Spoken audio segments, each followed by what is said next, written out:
Hello guys, welcome to a new video. এইটো ভিডিঅ'ত আমি HLOOK UP মেথডটো কেনেকৈ ইউজ কৰে সেইটো শিকিম। সো ওপেন কৰি ললো ফাৰ্ষ্ট। সো তাৰ বাবে আমি আগৰ ফাইলটো ডাবল ক্লিক কৰি ওপেন কৰিলো।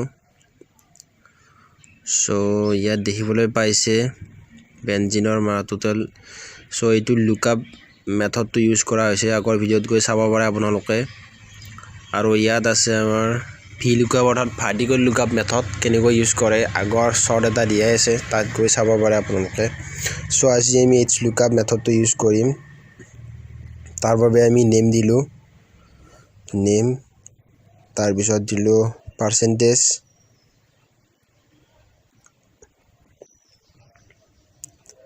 তাৰ পিছত আমি দিলো যিকোনো এটা ইয়াৰ পৰা নেম বাছি দিলো, কৰিম বুলি দিলো।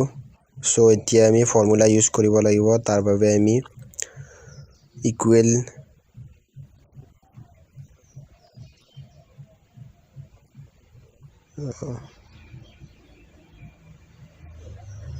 যেহেতু HLOOK UP মানে হৰাইজন্টেল লুকআপ, সো আমি ইকুৱেল দিলো। ইকুৱেল দি ফৰ্মুলা হৰাইজন্টেল লুকআপত ডাবল ক্লিক কৰিলো। এতিয়া দিব লাগিব লুকআপ ভ্যালু, অৰ্থাৎ কাৰ বিহাফত আমি ভ্যালুটো পাব লাগে, পাৰ্চেন্টেজৰ বিহাফত। সো পাৰ্চেন্টেজত ক্লিক কৰিলো, কমা দিলো, আকৌ টেবুল এৰে মানে গোটেই টেবুলটো সিলেক্ট কৰি ল'ব লাগিব। তাৰ বাবে আমি প্ৰথম ব্লকটোত ক্লিক কৰিলো, মানে কিবোৰ্ডত সহায়ত আমি কেনেকৈ সিলেক্ট কৰিব লাগে। তাৰ পিছত আমি ডাইৰেক্টও সিলেক্ট কৰিব পাৰো, কিন্তু আমি কিবোৰ্ডৰ সহায়ত সিলেক্ট কৰিব শিকিম। সো প্ৰথম ব্লকটোত ক্লিক কৰিলো আমি। তাৰ পিছত Ctrl+Shift ধৰি আমি লেফট যেটো এৰো আছে তাত ক্লিক কৰিলে মানে আহি যাব লাষ্টলৈকে। তাৰ পিছত ডাউন এৰো দিলে আমি তললৈকে আহি যাব। এনেদৰে গোটেই টেবুলটো সিলেক্ট হ'ব। সো তাৰ পিছত আমি কমা দিলো। তাৰ পিছত দিব লাগিব ৰ ইনডেক্স নাম্বাৰ, অৰ্থাৎ কৰিম নামটো কিমান নম্বৰ ৰত আছে, কৰিম নামটো। সো চাব লাগিব কিমান নম্বৰ ৰত আছে। টেবুলখনৰ প্ৰথমৰ পৰাই নেম 1 2 3 4 5 6 7 নম্বৰ ৰত আছে। সো 7 কমা দিলো। তাৰ পিছত 0 দিব লাগিব ফৰ এক্সাক্ট মেথছ। তাৰ পিছত ব্ৰেকেট ক্লোজ কৰি এন্টাৰ। সো ইয়াত চাব পাৰে 80.8333% আহিছে কৰিমৰ। সো আমি পাৰ্চেন্টেজৰ ঠাইত যদি হাইয়েষ্ট মাৰ্ক বুলি দিও, হাইয়েষ্ট মাৰ্ক কোনখন সাবজেক্টত পাইছে, সো এন্টাৰ কৰো 94, অৰ্থাৎ 94 পাইছে সোশ্যাল ষ্টাডিত, কৰিমে হাইয়েষ্ট মাৰ্ক পাইছে। তাৰ পিছত যদি আমি গ্ৰেড দিও, গ্ৰেড A+ পাইছে, কৰিমে গ্ৰেড A+ পাইছে। তাৰ পিছত যদি আমি গ্ৰেডৰ ঠাইত মেথছৰ নম্বৰ দিও, মেথছত পাইছে 87। সো চাব পাৰে মেথছত 87 পাইছে।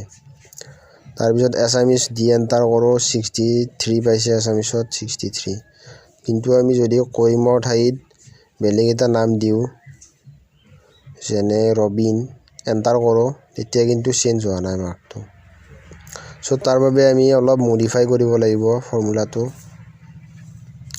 ফৰ্মুলা মডিফাই কৰাৰ বাবে আমি ফৰ্মুলা বাৰত গৈ যেটো ইনডেক্স নাম্বাৰ, ৰ ইনডেক্স নাম্বাৰ, সেইটো মচি দিব লাগিব, কাটি দিব লাগিব।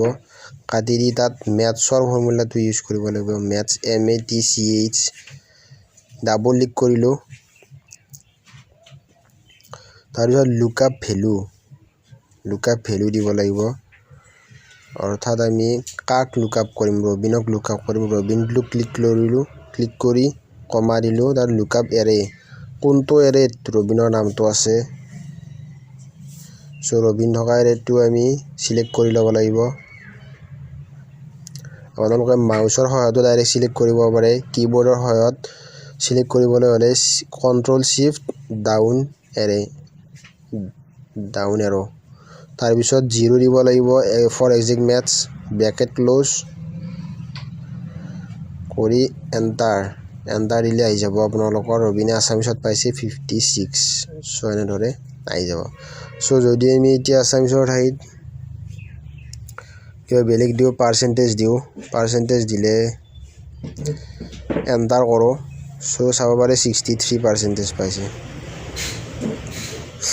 63% পাইছে ৰবিনে সো যদি গ্ৰেড দিও গ্ৰেড কি পাইছে এণ্টাৰ কৰো গ্ৰেড এ পাইছে ৰবিনে গ্ৰেড এ পাইছে তাৰ পিছত যদি আমি নেম চেঞ্জ কৰো জাফৰ দিও গ্ৰেড পাইছে বি সো জাফৰে বি গ্ৰেড পাইছে তাৰ পিছত আমি বৰ্ডাৰ দিলো আউটসাইড বৰ্ডাৰ মানে সেন্টাৰ কৰিলো তাৰ পিছত কালাৰ দিলো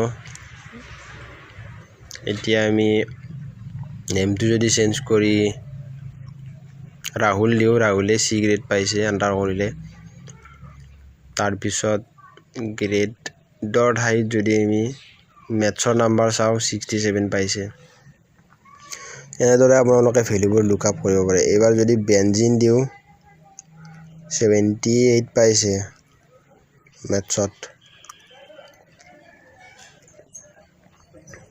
মেথছৰ ঠাইত যদি আমি গ্ৰেড দিও গ্ৰেড ও পাইছে অৰ্থাৎ আউটস্ট্যান্ডিং গ্ৰেড পাইছে তাৰ পিছত যদি ইংৰাজী নম্বৰ চাও এন্টাৰ কৰো 98 পাইছে বেনজিনে ইংলিছত 98 পাইছে বেনজিনৰ ঠাইত যদি আমি কামালৰ নম্বৰ চাও এন্টাৰ কৰো 90 পাইছে এনেদৰে আমি নাম্বাৰবোৰ চাইব পাৰো হাইয়েস্ট নাম্বাৰ হিষ্টৰীত কিমান পাইছে হিষ্টৰীত পাইছে 78 পাইছে হিষ্টৰীত চাব পাৰে আপোনালোকে এন্টাৰ কৰিলে তাৰ পিছত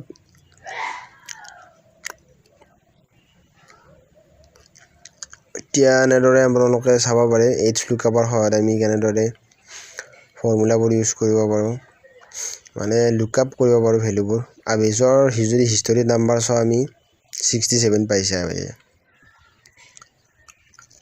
মানে নেমটো লিখি এন্টাৰ কৰিলে আমি গম পাই যাম